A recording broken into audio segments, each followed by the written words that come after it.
Threading a serger can be very difficult, so I'm going to show you how to tie your thread off so that you can pull it through or sometimes even sew it through instead of having to rethread the entire serger.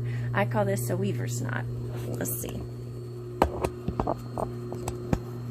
Alright, so my pink thread is what I had before. I'm going to take my thumb and my middle finger and pinch that together.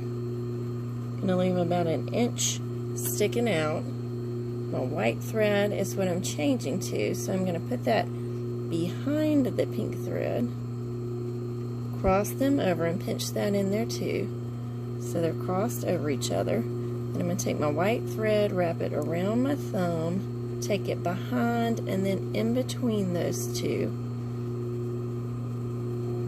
and then loop it over the pink thread.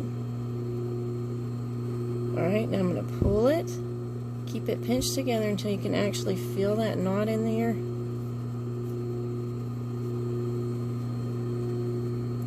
Let's see if I can get it to focus on that. We have a skinny little knot now. Alright, we'll see if we can sew it through. So you can see right here I've already rethreaded my other threads in white. That pink thread is still in there. Sew it.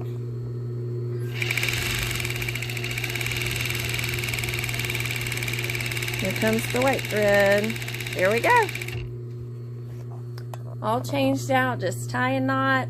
The needle, sometimes you have to pull it through with your hand instead of trying to sew it through, but it's a lot quicker and easier. I hope that helps.